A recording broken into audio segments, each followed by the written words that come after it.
കടിയന്റെ വല്യമ്മാവൻ വന്നിട്ടുണ്ടെന്ന് കേട്ടു. ഒന്ന് സന്തോഷിപ്പിക്കുന്നത് നല്ലതാ. നമുക്കൊന്ന് പോയി കാണാം. വലിയ കഴിവുകളുള്ള ആളാണെന്നാ കേട്ടത്. കടിയൻ ഭക്തിയോടെ അടുത്ത് നിൽപ്പുണ്ടത്രേ.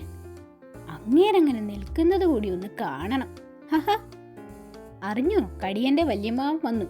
കടിയന് ഭക്തിയും വന്നു. കഴിവുള്ള വല്യമ്മാവനാ. എനിക്കും ഒന്ന് കാണാൻ പറ്റുമോ? വാ, ഞങ്ങൾ അങ്ങോട്ടാ.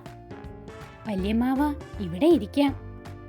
ഹിഹി, കടിയൻ വളഞ്ഞു കുനിങ്ങി നിൽക്കുന്നത് കണ്ടോ? വളഞ്ഞ ഭക്തിയാ. കടിയൻ ചേട്ടന്റെ വല്യമ്മാവ, ഈ കഴുത അമ്മാവനെ കാണാൻ വന്നതാ.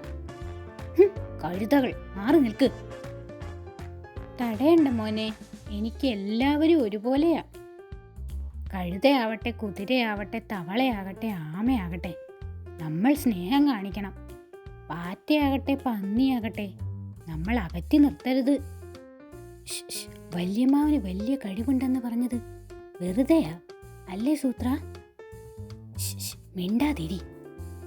എന്താ കടുവച്ചാൽ പറഞ്ഞത്? ഞാൻ കേട്ടില്ല. ഏയ്, ഒന്നുമില്ല. ഞാൻ കേട്ടു വല്യമ്മാവ. വല്യമ്മാവന് കഴിവില്ലെന്നാ പറഞ്ഞത്.